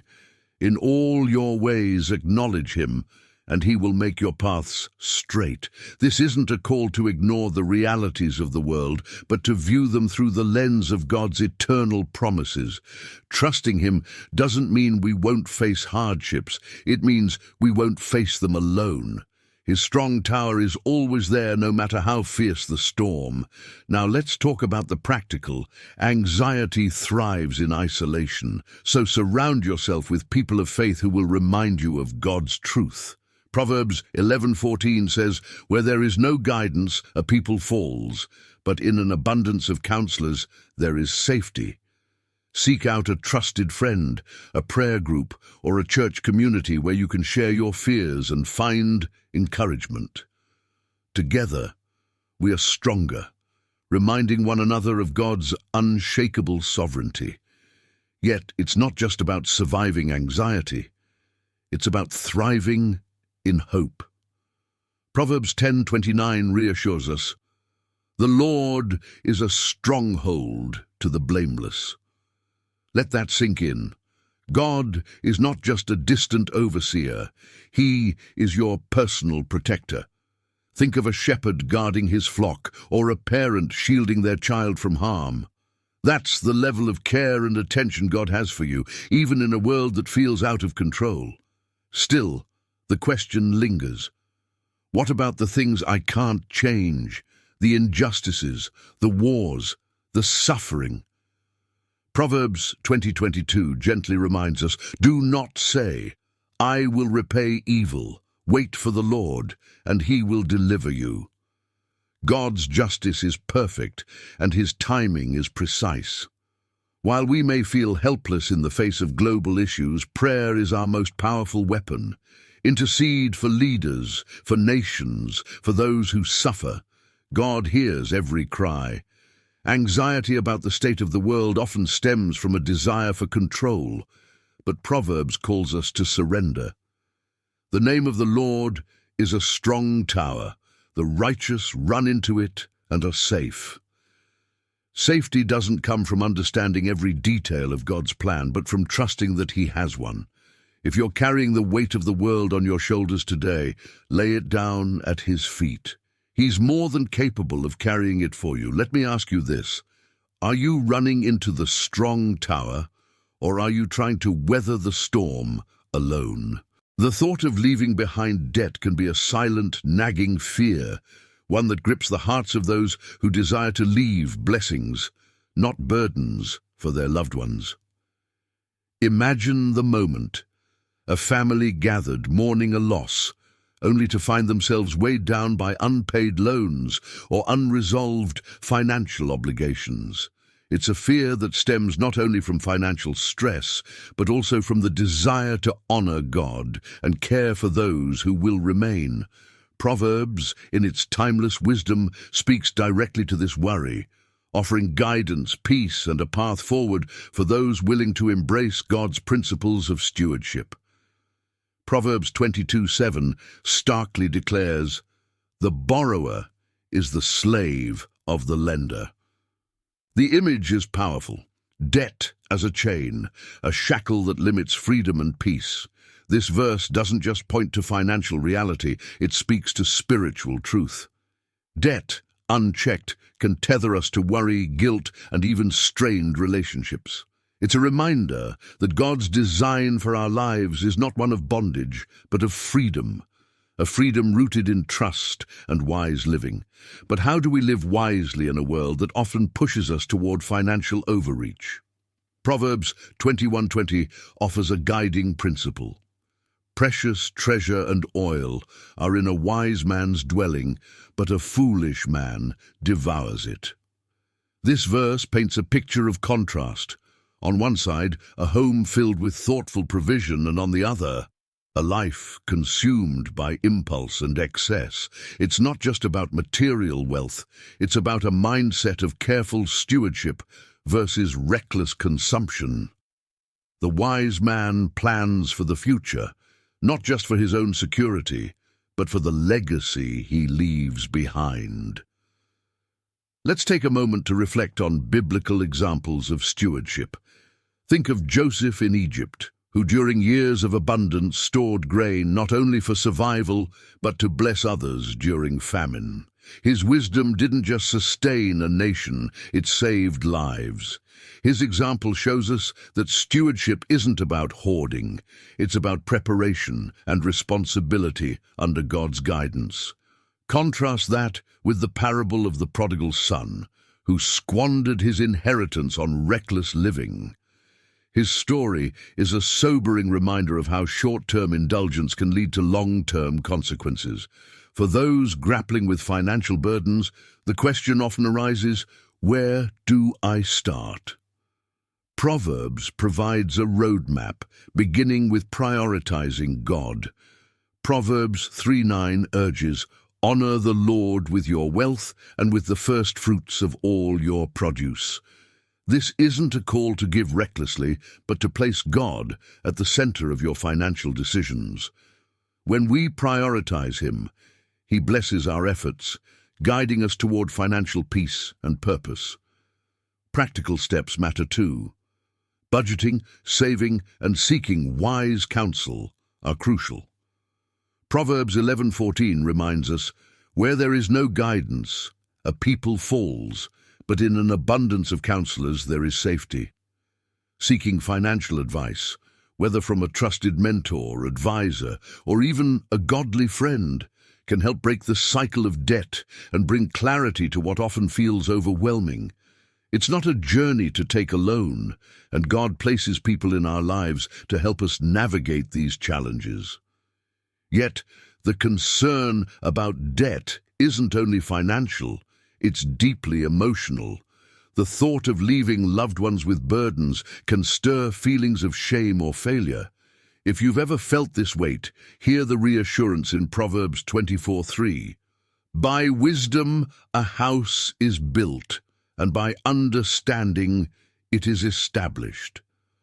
Wisdom isn't about perfection, it's about intentionality. It's never too late to start making choices that reflect trust in God's provision. For those nearing the end of their journey, consider how your legacy isn't just measured in financial terms. Proverbs 10:7 tells us, "The memory of the righteous is a blessing." A legacy of love, faith, and wisdom far outweighs material wealth. Your family will treasure the values you instill, the prayers you've prayed, and the example you've set more than any monetary inheritance. But what if the debt seems insurmountable? What if it feels like there's no way out? This is where faith steps in. Proverbs 16:3 encourages, "Commit your work to the Lord, and your plans will be established." Surrendering your financial concerns to God doesn't erase the debt, but it transforms your perspective. It reminds you that you're not alone in this battle, and that God is a provider who cares about every detail of your life. For those struggling, let's focus on what you can do today. Can you take a step toward paying down a small portion of debt? Can you set aside a moment to pray for wisdom? Each action, no matter how small, reflects trust in God and a desire to honor Him with your resources. And remember, grace abounds. If you've made mistakes, God's forgiveness and guidance are always available. Let me ask you this. What kind of legacy are you building today? Is it one rooted in trust, wisdom, and faith? As you sit and watch your grandchildren play, their laughter filling the room with a joy that stirs your heart, a quiet grief might linger in the background. Thoughts of the world they're growing up in creep in, the challenges they may face, the uncertainty of their futures, and the spiritual battles ahead. You've seen enough of life to understand its beauty and its brokenness, and with that perspective comes a deep, aching concern for the paths they will walk. How do you protect them? How do you guide them in a world that often seems to drift further from God's truth? Proverbs 17:6 reassures, "Children's children are a crown to the aged, and parents are the pride of their children." This verse is more than a beautiful sentiment. It's a reminder of the sacred role grandparents hold. Your wisdom, faith, and life experiences are the crown you wear and the inheritance you pass on to the next generation. But what does it look like to lead your grandchildren spiritually in a time where uncertainty looms so large? Let's start with faith in God's promises. Proverbs 10:27 reminds us, "The fear of the Lord prolongs life, but the years of the wicked will be short." This is not just about adding days to one's life, but about the fullness of living a life rooted in reverence for God. Modeling a deep, unwavering faith shows your grandchildren that while the world may shift and shake, there's an unchanging foundation in God. This quiet strength becomes a beacon for them, a steady light pointing the way when their paths seem unclear. Think of the legacy of Timothy in the New Testament. Paul writes in 2 Timothy 1:5 about Timothy's sincere faith, which first lived in his grandmother Lois and his mother Eunice. This generational faith didn't just happen. It was nurtured through the consistent, intentional influence of godly women who lived out their trust in God. You too hold this power to shape your grandchildren's spiritual heritage, not through perfection, but through presence, prayer, and persistence. Your prayers are a force in their lives.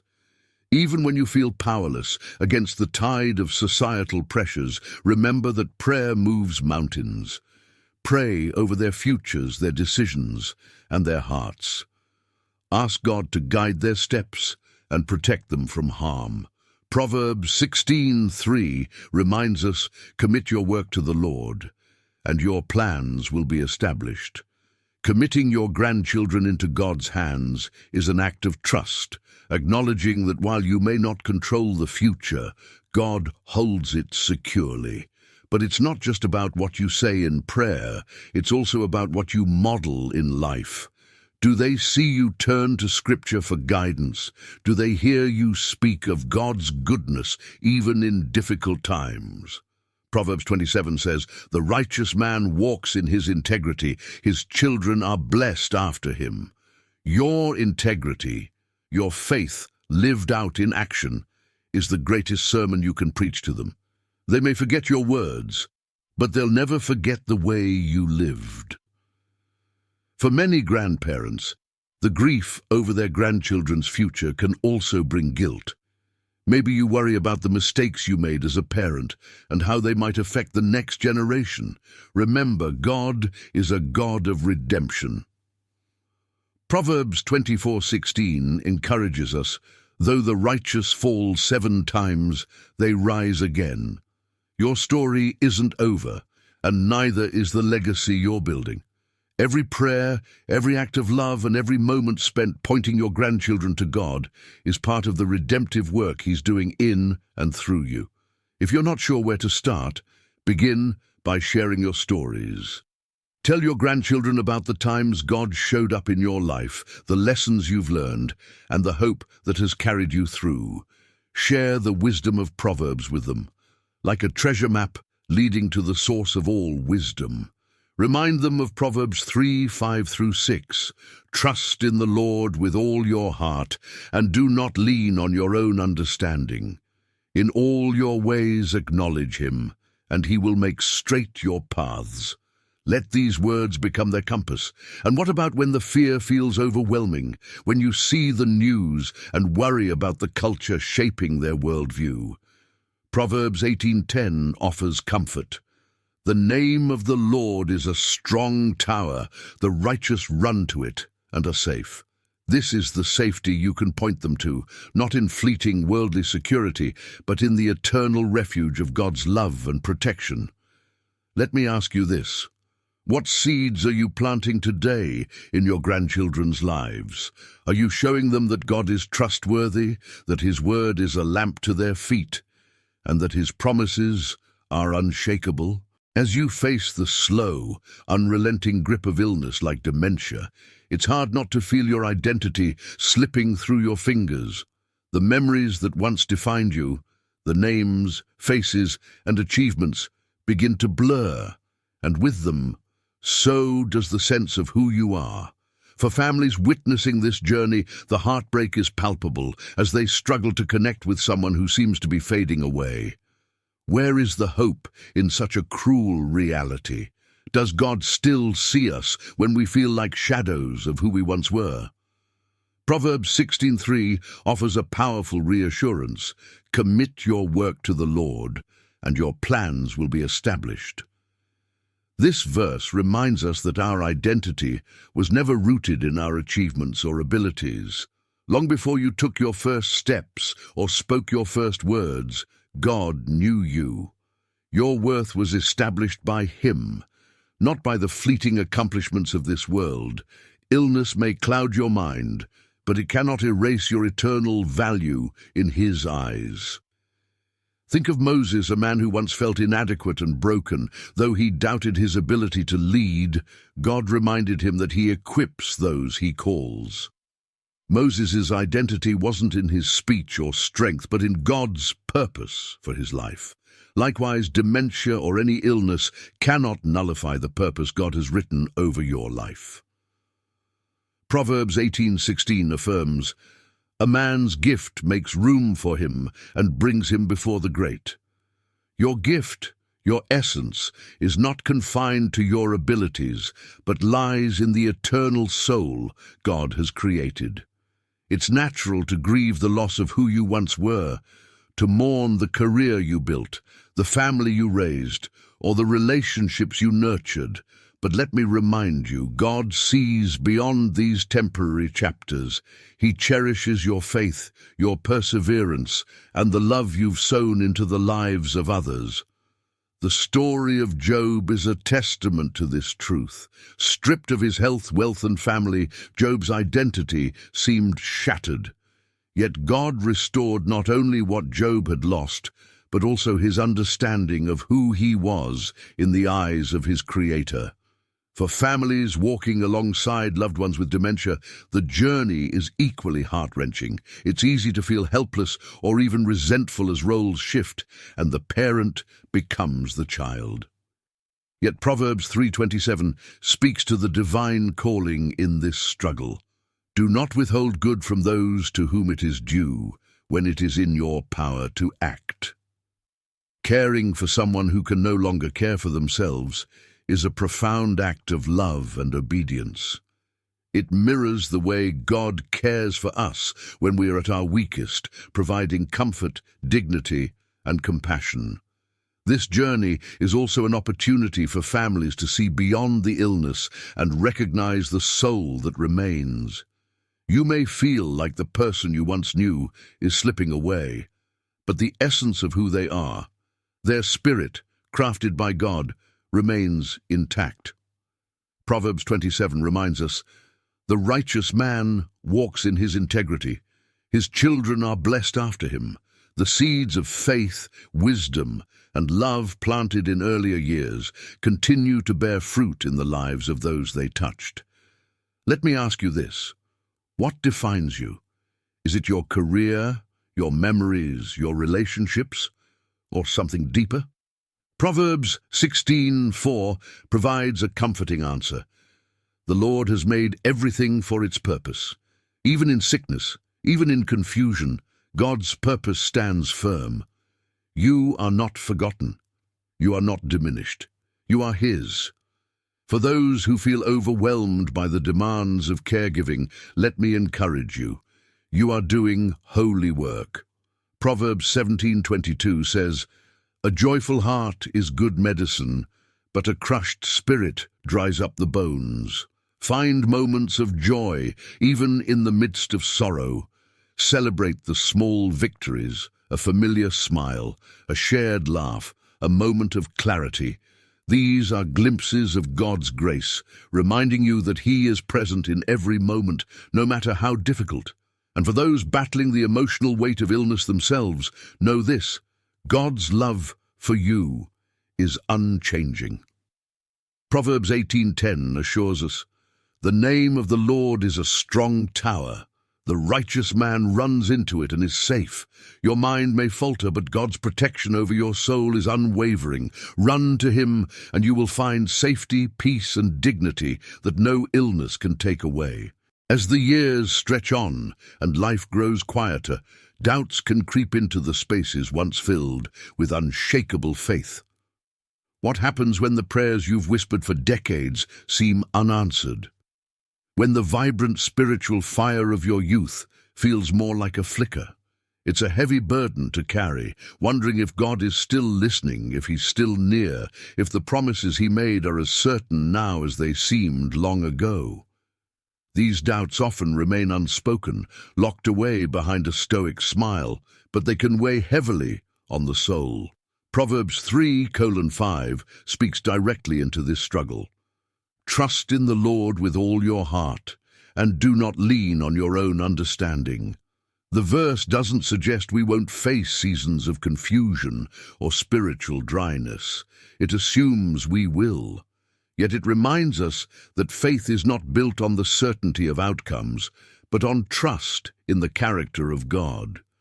Your understanding may falter, but His sovereignty never does.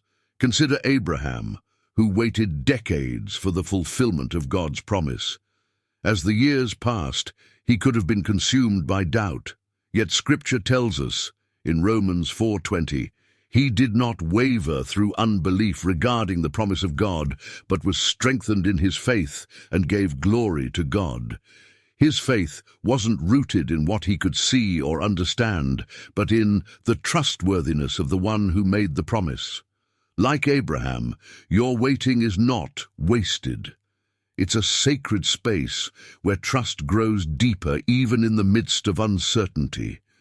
Proverbs 14:27 adds another layer of comfort. "The fear of the Lord is a fountain of life, that one may turn away from the snares of death." This fear is not terror, but awe and reverence for God's infinite wisdom and mercy. It's an anchor in turbulent seas, reminding us that while our questions are real, so is the God who holds the answers. Doubts are not a sign of failure, but an invitation to intimacy with God. In the Gospels, we see Thomas wrestling with doubt after Jesus' resurrection. When Jesus appeared to him, He didn't rebuke him, but invited him closer. "Put your finger here, see my hands. Reach out your hand and put it into my side. Stop doubting and believe." John 20:27. Jesus met Thomas in his uncertainty, offering proof and peace. In the same way, God meets you where you are, not with condemnation, but with compassion. In later years, doubt often stems from reflection. You may replay moments of your life, questioning decisions, or wondering if you've done enough for God's kingdom. Let me remind you of this truth. God's promises are not contingent on your performance. Proverbs 3:6 reassures us. "In all your ways acknowledge Him, and He will make straight your paths." The road may not have been perfect, but if you've sought to honor God, He has guided your steps more than you realize. Perhaps you're grappling with the reality of mortality, feeling the weight of life's fragility. The fear of what lies ahead can magnify spiritual doubts. But let's not forget the words of Jesus in John 14:2-3. "In my Father's house are many rooms. I am going there to prepare a place for you." This isn't just a promise. It's a guarantee from the Savior who has never broken a single word he has spoken. Let me ask you, when was the last time you rested in God's presence without needing all the answers? Faith isn't about eliminating every doubt. It's about choosing to believe in the middle of them. Proverbs 14:26 offers this assurance. In the fear of the Lord, one has strong confidence, and his children will have a refuge. Confidence doesn't come from clarity about every mystery. It comes from trusting the one who sees the whole picture when we see only fragments. At this stage of life, your faith may look different than it did in earlier years. The energy that once drove you to serve or study may have dimmed, but the depth of your relationship with God can flourish in ways you never imagined. Consider the quiet power of prayer. Though it may feel simple or small, it's a direct connection to the Creator of the universe. Proverbs 15:8 reminds us, the prayer of the upright is his delight. Your prayers, spoken in trust or whispered through doubt, are precious to him. For those feeling overwhelmed by unanswered questions or unfulfilled promises, remember this: God's timeline is eternal, and his promises are unshakable. The journey of faith isn't a sprint, but a lifelong walk, with moments of stumbling and seasons of strength. Proverbs 24:16 offers encouragement. The righteous fall 7 times and rise again. Falling into doubt is not the end. It's a chance to rise again, stronger in trust and closer to God. There's a quiet ache that creeps into the soul when life begins to slow down. For years, maybe decades, you've worked hard, raised children, and poured yourself into responsibilities that gave your life structure and meaning. But now, with grown children, retired careers, and fewer daily demands, there's an unsettling question that begins to whisper, am I still needed? What is my purpose now? This feeling isn't just loneliness. It's a deep longing to know that your life still matters, that your contributions still have value. It's not uncommon to look at the lives of others, especially younger generations, and wonder if your best years are behind you. But the book of Proverbs offers a counter-narrative to these doubts, reminding us that every stage of life is part of God's greater plan. Proverbs 16:31 proclaims, "Grey hair is a crown of glory. It is gained in a righteous life." This is not merely a poetic observation, but a profound truth. Those grey hairs are not just signs of age. They are marks of wisdom, experience, and endurance. In a world that idolizes youth, God calls attention to the spiritual treasure of a life lived in righteousness. You are not defined by the productivity of your hands, but by the faithfulness of your heart. Your worth isn't diminished by age. It is magnified by the years of wisdom you now carry. Let us remember Moses. At 80 years old, when many would consider their work finished, God called him to lead the Israelites out of Egypt. His past mistakes didn't disqualify him, nor did his age. Instead, God used everything Moses had experienced, the triumphs, the failures, the years of waiting in the wilderness, to prepare him for the greatest mission of his life. What if, like Moses, the most impactful chapter of your story is yet to be written? Proverbs 16:4 reminds us, the Lord has made everything for its purpose, that everything includes you, regardless of your season of life. Whether you're mentoring younger believers, sharing wisdom with your grandchildren, or praying faithfully for those in need, God has a purpose for you. The world may overlook you, but in God's eyes, you are indispensable. Even now, he is weaving your life into his eternal masterpiece. The Apostle Paul echoes this truth in 2 Corinthians 4:16. Though outwardly we are wasting away, yet inwardly we are being renewed day by day. Your body may grow weaker, but your spirit is being strengthened and refined for the glory of God. This renewal is not a passive process. It's an invitation to draw closer to Him, to embrace your role as a prayer warrior, an encourager, and a beacon of faith for those around you. Do you feel unneeded because your children are grown and have families of their own? Consider the words of Proverbs 17:6. Children's children are a crown to the aged. Your influence extends far beyond your own children. It reaches into the lives of your grandchildren, shaping them with wisdom, love, and the knowledge of God's truth. Your legacy isn't just about what you've accomplished. It's about the seeds you've planted in others. If you're retired and feel adrift without the identity your career provided, Proverbs 18:16 offers encouragement. A man's gift makes room for him and brings him before the great.